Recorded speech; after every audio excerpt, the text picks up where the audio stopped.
de Cristo reanima tu Yo quería hacer un pequeño comentario ya sobre lo que es el matrimonio. Ya, primeramente que nada, es entre un hombre y una mujer. Así fue establecido por Dios. Y la naturaleza misma nos enseña, ¿verdad? Macho y hembra los creó. El hombre es uno solo. Es una versión femenina y una versión masculina. Cuando dice que Dios, el hombre, no tenemos que decir el hombre y la mujer, no. Basta con decir el hombre sobre la tierra, porque el hombre es una versión masculina y una versión femenina. Eso algún día lo vamos a estudiar también más en detalle. Pero el matrimonio, ¿qué es el matrimonio? Una vez a mí me preguntaron, yo lo aprendí de otro hermano una vez, se me quedó grabado como en piedra, a fuego. Dice que el matrimonio es cuando el hombre le entrega su alma a la mujer y la mujer le entrega su alma al hombre, y ya no serán más dos, sino uno solo. Grande es este misterio, dice el Señor, dice el apóstol Pablo, mas yo hablo de Cristo y su iglesia. Ahora, es interesante pensar en María, ya una mujer estupenda, ¿verdad? Escogida. También hay tres mujeres, no sé si alguna vez hablé aquí sobre las tres mujeres, ¿verdad? Interesante, Sara fue una, María, ¿no es cierto? Fue otra mujer interesante, primero Elizabeth y luego María. Y en las tres se produjo un milagro, y a las tres se les apareció un ángel, y a las tres, qué sé yo, se les hizo un milagro, uno por medio de la red de las leyes naturales, en el caso de Sara, y en el caso de Elizabeth y Juan, y en el caso de Cristo, el Espíritu Santo. Entonces, es interesante. Y los tres fueron varones de renombre y marcaron la pauta de las promesas eternas de Dios, que en su simiente serían benditas todas las naciones de la tierra. Algún día vamos a hablar de eso también, que es muy interesante. Quiero que abran sus Biblias al capítulo 17 de Lucas. Vamos a retomar, ¿ya? Vamos a retomar ¿cómo se llama? El tema que nos convoca hoy día, ya, que tiene que ver con la vida de Jesús. Qué grato es decir la historia de Cristo nuestro Señor. Vamos entonces todos con puesto nuestras mentes y nuestros corazones, ¿ya? Y vamos a pensar un momento en esta grata historia. Capítulo 17 de Lucas, versículo 19. Dice: preguntado por los fariseos cuándo había de venir el reino de Dios, le respondió y dijo: el reino de Dios no vendrá con advertencia, ni dirán, helo aquí o helo allí, porque he aquí, el reino de Dios está entre vosotros. Y dijo a sus discípulos: tiempo vendrá cuando desearéis ver uno de los días del Hijo del Hombre, y no lo veréis. Y os dirán, helo aquí o helo allí, no vayáis ni los sigáis. Porque como el relámpago que al fulgurar resplandece desde un extremo del cielo hasta el otro, así también será el Hijo del Hombre en su día. Pero primero es necesario que padezca mucho y sea desechado por esta generación, como fue en los días de Noé. Así también será en los días del Hijo del Hombre. Comían, bebían, se casaban y se daban en casamiento, hasta el día en que entró Noé en el arca, y vino el diluvio y los destruyó a todos. Asimismo, como sucedió en los días de Lot. Comían, bebían, compraban, vendían, plantaban, edificaban. Mas el día en que Lot salió de Sodoma, llovió del cielo fuego y azufre, y los destruyó a todos. Así será el día en que el Hijo del Hombre se manifieste. En aquel día, el que esté en la azotea y sus bienes en casa no desciendan a tomarlos, y el que en el campo, dice, y el que en el campo asimismo no vuelva atrás. Acordaos de la mujer de Lot. Todo el que procure salvar su vida la perderá, y todo el que la pierde la salvará. Os digo que en aquella noche estarán dos en una cama. El uno será tomado y el otro será dejado. Dos mujeres estarán moliendo juntas, mas una será tomada y la otra dejada. Dos estarán en el campo, y el uno será tomado y el otro dejado. Y respondiendo le dijeron, ¿dónde, Señor? Él les dijo, donde estuviera el cuerpo, allí se juntarán también las águilas. Hermanos, este texto, la venida del reino, tiene muchas interpretaciones completamente equivocadas. Lo primero que tenemos que establecer es que el mensaje de nuestro Señor Jesucristo fue al pueblo de Israel, a las ovejas de la casa de Israel. Jesús fue bastante enfático y específico en decir a sus discípulos que no entraran en lugares malos, a la ciudad de Samaria o a los gentiles, que sea, más bien antes ir a las ovejas perdidas de la casa de Israel. Cristo venía a restaurar lo que se había perdido, a resucitar lo que se había muerto y a establecer el nuevo pacto.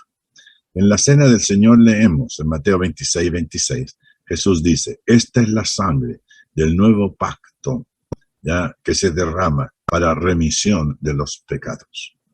Luego dice la palabra de Dios en hebreo, que sin derramamiento de sangre no hay perdón de pecados. Y que Cristo no entró con sangre ajena, sino su propia sangre en el lugar santísimo, en el cielo mismo. Y todas estas figuras de la tierra son figuras celestiales mismas. Mejores promesas, mejor resurrección, mejor mensajero, mejor todo, mejor esperanza. Entonces, cuando hablamos de esto, tenemos que tener en mente a quién le está hablando Jesucristo.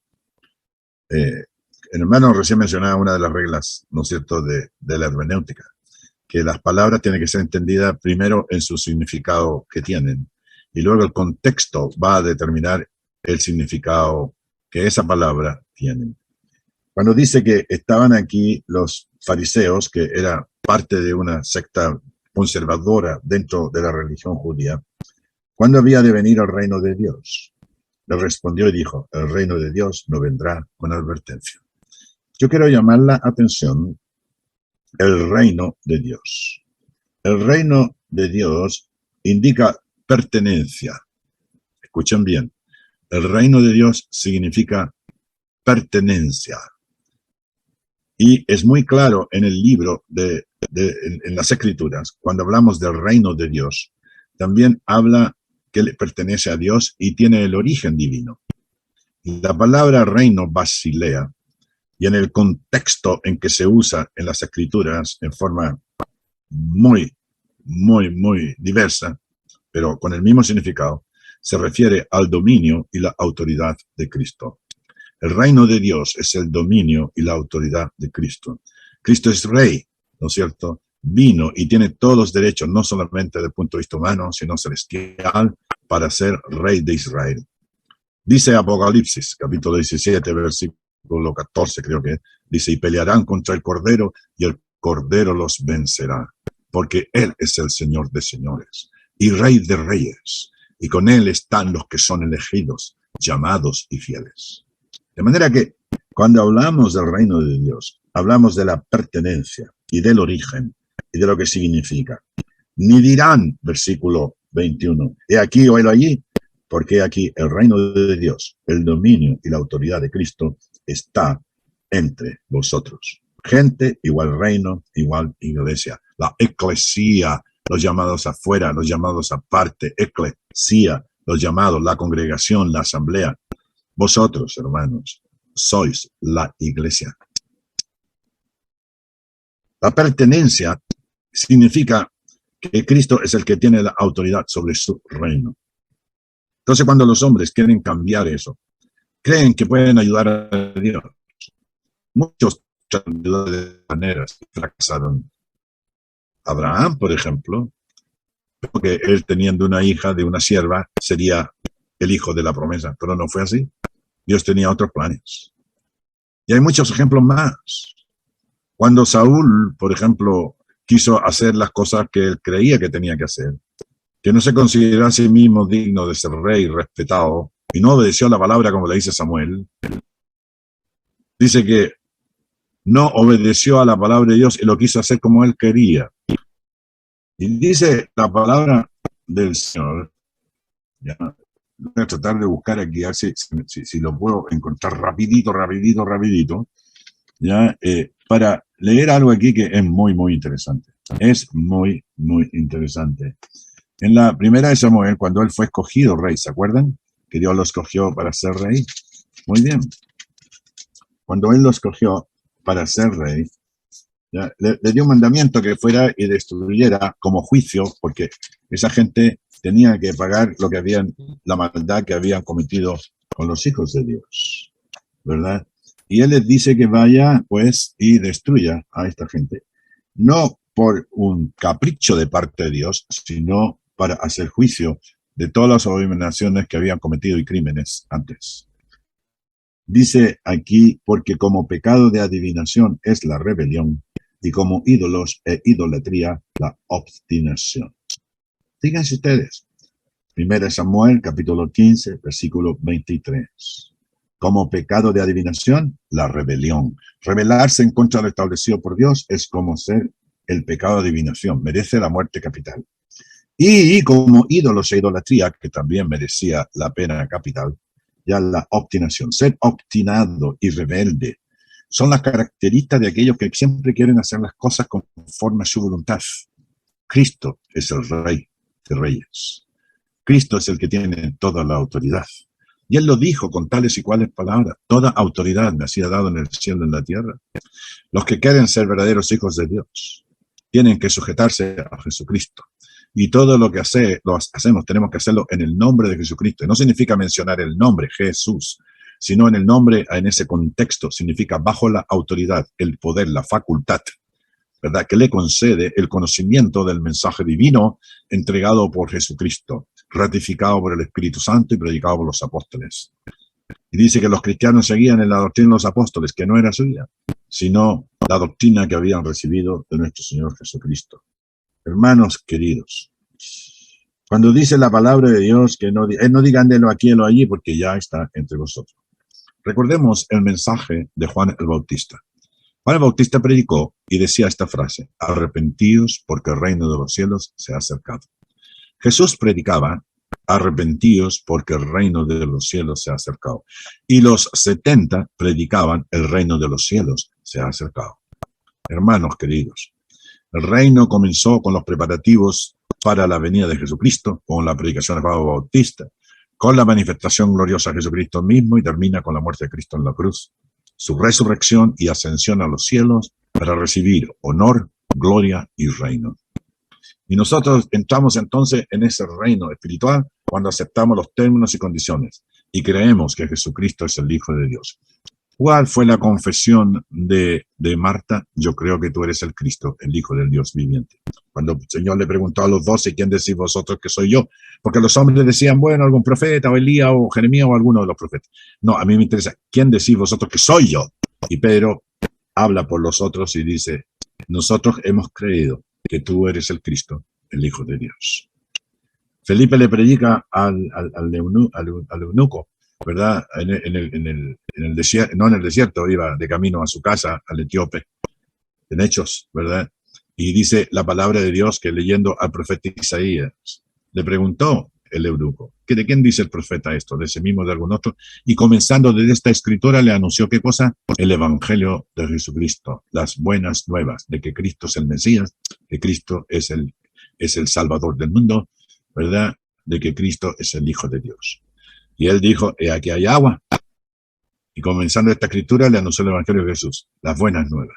Dice, aquí hay agua. ¿De dónde sacó la idea de y por qué preguntarle a un eunuco, aquí hay agua? Si tenemos una mente analítica y pensamos un poco en el contexto, en el evangelio de Cristo está el bautismo. El bautismo es un símbolo de gracia que tiene que ver con una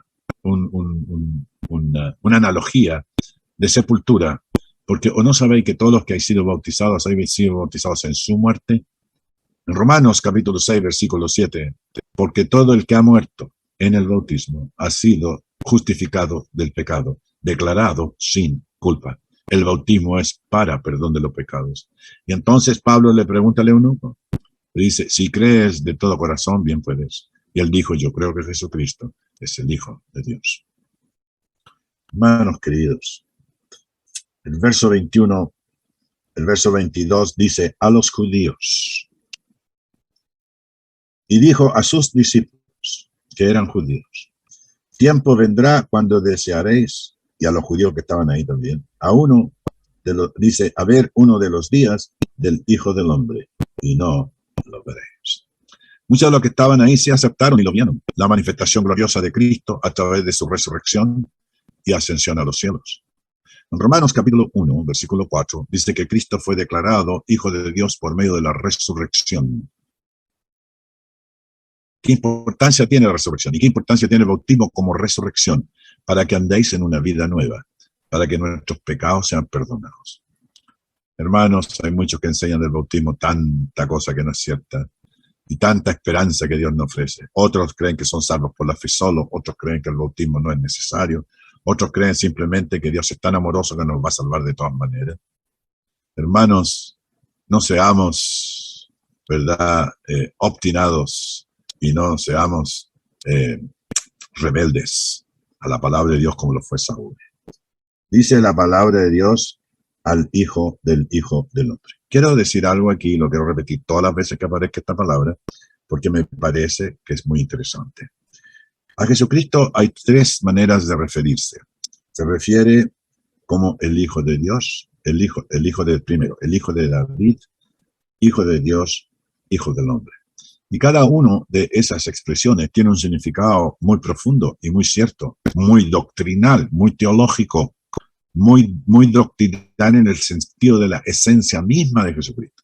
Cuando se dice que Cristo es el Hijo de David, técnicamente no era hijo de David, sino que descendiente de. Eso es lo que significa una genealogía. Él era descendiente de David, o sea, Cristo era descendiente de reyes. ¿Ok? Muy bien. En ese sentido, el Cristo tenía que ser hijo de David, hijo de reyes. Segundo, dice el Hijo de Dios en origen, por medio del Espíritu Santo. Ya el hermano habló aquí un poco de María. María se sorprendió, dice que estaba unida en matrimonio, pero sin haberse conocido sexualmente. Y dice que le aparece el ángel, dice, ¿cómo tendré un hijo si no he conocido varón? No te preocupes, dice, el Espíritu del Señor vendrá sobre ti con su sombra, te cubrirá, porque el hijo que nacerá será llamado Hijo de Dios. El hijo, entonces, de David tiene que ver con la descendencia. El Hijo de Dios tiene que ver con el origen celestial y eterno, indestructible, único y irrepetible. Y el Hijo del Hombre, ¿qué significa? El Hijo del Hombre significa que Jesucristo se hizo hombre. Escuchen, Jesucristo se hizo hombre para enseñar a los hijos de los hombres cómo ser hijos de Dios. ¿Entienden? Cristo es el Hijo del Hombre. Se hizo hombre para enseñar a los hombres cómo ser hijos de Dios. Y os dirán, en ese tiempo, después que pase el momento de la manifestación gloriosa de Cristo, y que los judíos lo rechazaron, helo aquí o helo allí, no vayáis ni los sigáis. Cuánta tontería, cuánto charlatán de feria, cuánto mentiroso ha salido a través de las redes sociales, de la televisión, la radio, los periódicos, y a través del mundo entero que se cree en Jesucristo.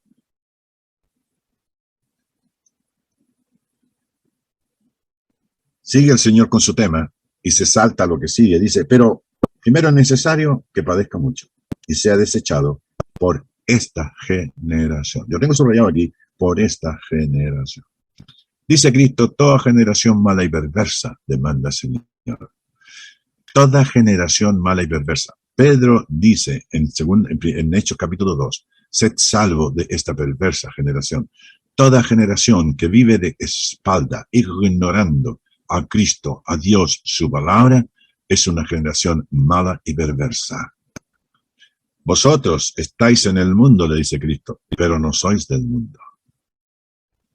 Hermanos queridos, esta generación, fíjense ustedes en el contexto, está hablando de los que están ahí presentes. Como fue en los días de Noé, así también será en los días del Hijo del Hombre. Del Hijo del Hombre. Cuando Cristo se identifique como el Hijo de Dios, para que sepáis cómo tenéis que ser hijos de Dios. Hijo del Hombre. Dice que así también será. Fue en los días de Noé. ¿Qué pasó en los días de Noé? Bueno, el relato lo dice. no creyeron al mensaje. 120 años aproximadamente estuvo predicando Noé, no creyeron al mensaje.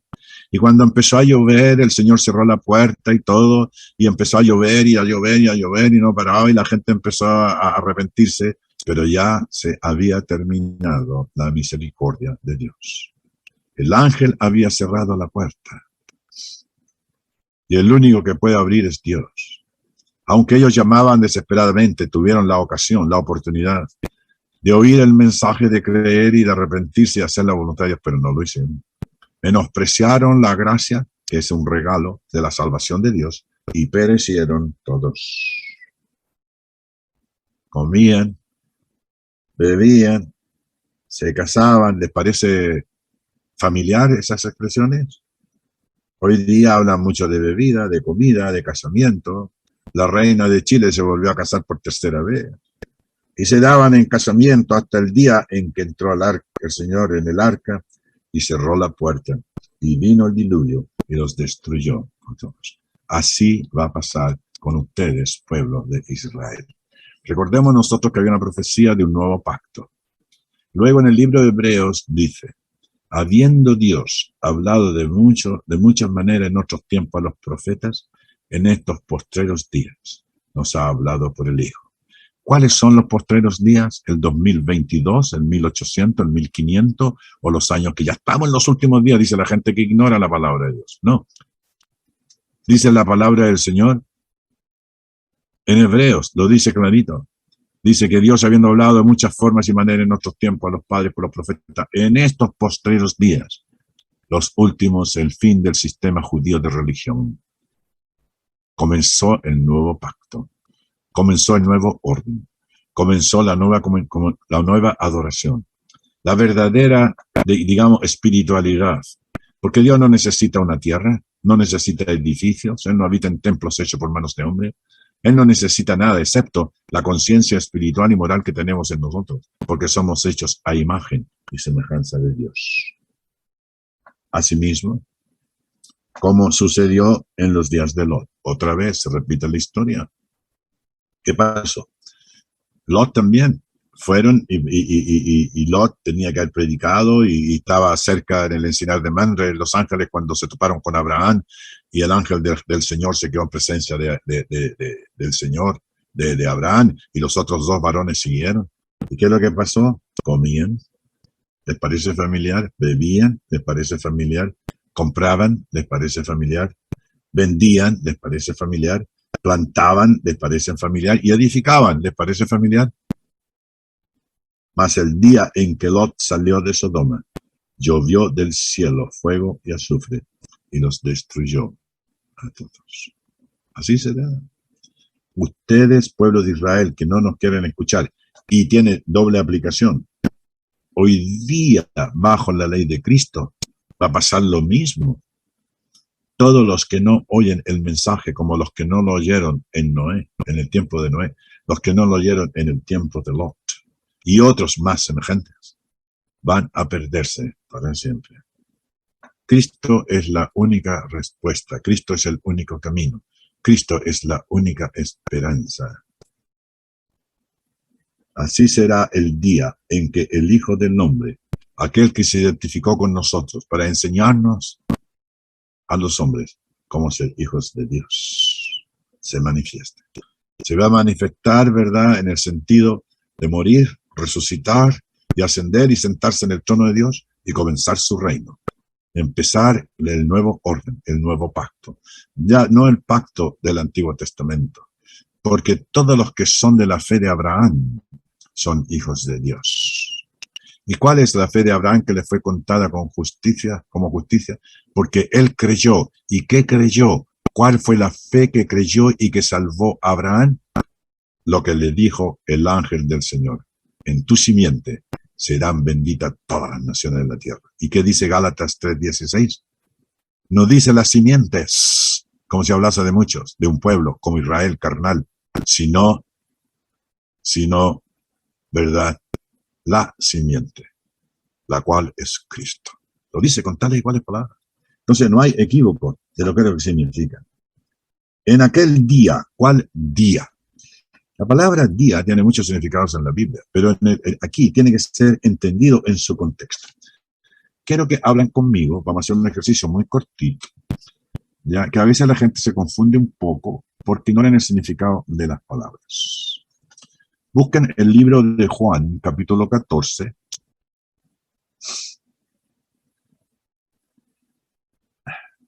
Juan, capítulo 14. Vamos a comenzar el versículo 15. Juan 14, 15.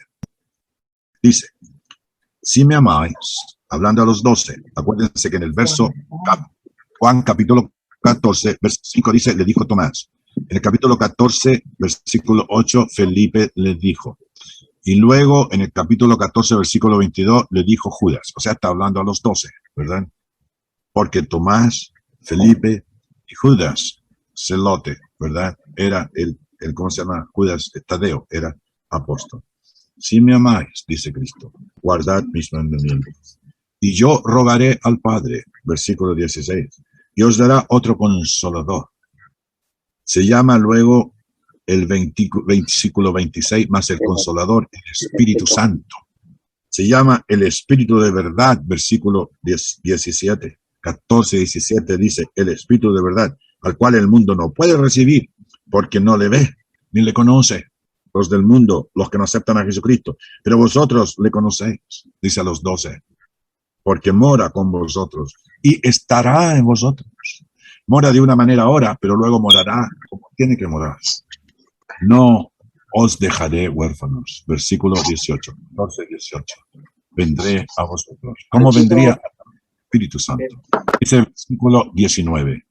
Todavía un poco y el mundo no me verá más. Pero vosotros me veréis, porque yo vivo, vosotros también viviréis.